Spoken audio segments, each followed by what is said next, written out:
Sophie Cunningham just said what every single Indiana Fever fan has been thinking out loud, and the WNBA absolutely does not want this conversation happening right now. What's coming out of the Fever locker room is genuinely shocking, and the footage and statements that have surfaced tell a completely different story from what the league and mainstream media have been pushing. Stay with me through this entire video, because what Cunningham revealed about Stephanie White's approach to Caitlin Clark changes everything we thought we knew about what's happening inside that franchise. Let me set the scene for you, because if you haven't been paying close attention to what's been going on inside the Indiana Fever this season, you are missing one of the biggest storylines in the entire league. Caitlin Clark drops 32 points. 32 points against the Washington Mystics in a game that goes to overtime, and the Fever still lose, 104-102. And when it's all over, when the final buzzer sounds and the cameras are pointed at Stephanie White in that post-game press conference, what does she say about her best player's historic performance? Almost nothing. White talked about collective resilience. She emphasized team effort. Atia. She deflected every single question about Clark individually and kept pivoting to group narratives. Fans called it a snub. Analysts called it coaching malpractice. And now, with Sophie Cunningham inside that locker room, the truth is starting to come out. Because here's what makes this situation different from any other WNBA controversy. This is not just about one game or one press conference. This is about a pattern. And that pattern has a history that goes back to 2024.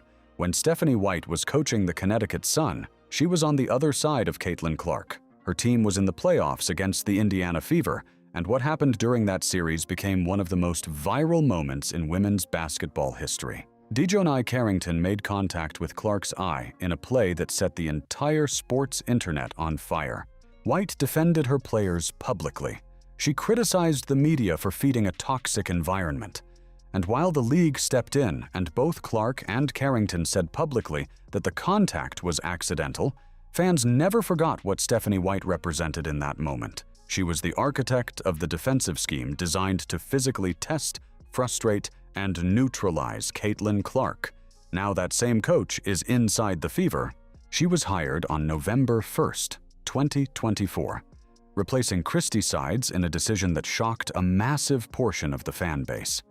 The Indiana Fever chose the coach who built the machine to stop Caitlin Clark and handed her the keys to the entire operation. If you're enjoying this breakdown, smash that like button. It really helps the channel. And since that hiring, every single decision White has made has been under a microscope. Fans have been watching the rotation choices. They've been watching who gets subbed out and when. They've been watching whether Clark is being used as the focal point of the offense or as a decoy, and the results have not been reassuring. Multiple sources and fan analysts have pointed out that White has consistently separated Clark from Aaliyah Boston during crucial stretches, keeping the two most dangerous players on the floor apart rather than letting them build chemistry together. She has substituted Clark out at moments when Clark was in an undeniable rhythm, cutting off potential triple-doubles cold. And in that Mystics game, with the Fever needing one play to win or send the game to a different outcome, White drew up a play that used Clark as a decoy, a screen and misdirection, without letting her take the shot. The play failed. The Fever lost. Now you might say, okay, maybe that's just coaching strategy. Maybe that's a team-first philosophy, which is exactly what some analysts have been defending. But here's where it gets really interesting, because Sophie Cunningham is not those analysts. Sophie Cunningham is not a neutral commentator. Sophie Cunningham is inside that locker room, she is Clark's teammate, and she has a well-documented history of saying exactly what she thinks without any PR filter whatsoever. Cunningham signed a one-year contract with the Indiana Fever on April 12, 2026, joining Clark's squad after a complicated free agency process. She came off a season with the Phoenix Mercury where she averaged 5.8 points per game on 43.2% shooting from three. One of the most efficient marks from deep in the entire WNBA that year. Her season high was 18 points with 5 three-pointers against the Indiana Fever on August 7, 2025. She is a proven shooter, a respected voice, and the type of player who earned her contract through performance. But the road to that contract was not smooth. Cunningham suffered a torn MCL in her right knee that ended her 2025 season prematurely. She went into free agency dealing with the injury stigma, and the process was, in her own words, frustrating. She talked about those frustrating contract terms on her own podcast, Show Me Something. She talked about barely surviving financially in the WNBA, and she talked about what happens when the league doesn't protect you. That level of candor, that willingness to say things out loud that other players won't, is exactly why what Cunningham has been saying carries so much weight right now. She is not someone who minces words. She is not someone who gives you the safe, corporate answer. When Sophie Cunningham speaks, she speaks from experience, from frustration, and from a very real place of having watched how this league treats its players. Now, here's the part that nobody is talking about, and I want you to stay with me on this because it is critically important. The dynamic inside the Indiana Fever right now is not just about basketball strategy. It is about whether Stephanie White, a coach who built her reputation on physically aggressive, scheme-heavy defense specifically designed to neutralize Caitlin Clark, is running the same playbook now that she has the authority to do it from inside the building. Think about what that means.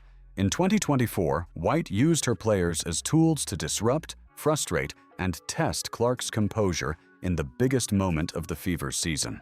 Now she controls Clark's minutes, Clark's role in late-game situations, Clark's shot opportunities, and Clark's development environment. The question Fever fans are asking is not whether Stephanie White is competent. She clearly is. The question they are asking is whether her vision for this team puts Caitlin Clark first, or whether, consciously or not, she is running a version of the same containment strategy she pioneered against her. Sophie Cunningham signed with this team knowing exactly what she was walking into. She chose to be Clark's teammate, and she has been paying very close attention. Cunningham's brand of honesty has already proven explosive before. Her comments on WNBA salaries, talking about barely surviving, about finding a plan B if the league fails you, about the contract frustrations she lived through. These are not the words of someone who will quietly accept a situation she doesn't believe in. If something is wrong inside that locker room, Cunningham will eventually say it. And based on everything we know, she is already starting to. The 32-point performance by Caitlin Clark in that Mystics loss is the data point that crystallizes this entire debate. Clark did everything asked of her. She was dominant. She was locked in.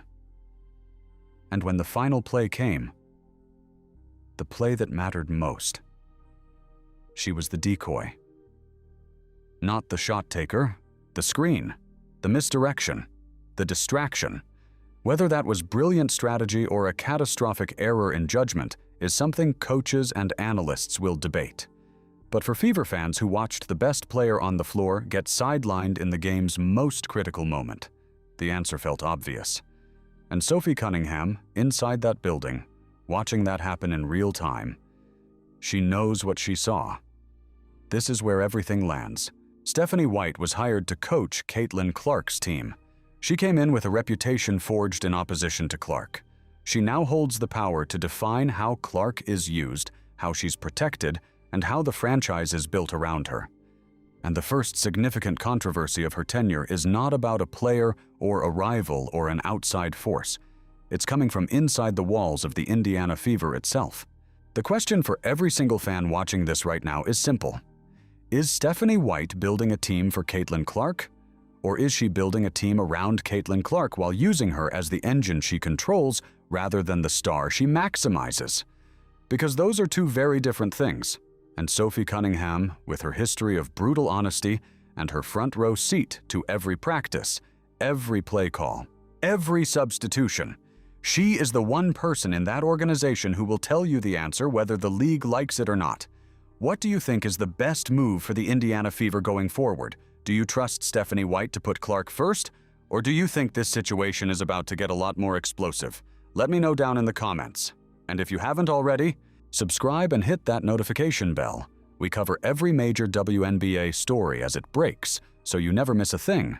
Stay tuned, because this situation inside the Fever is just getting started, and you are going to want to hear what comes next.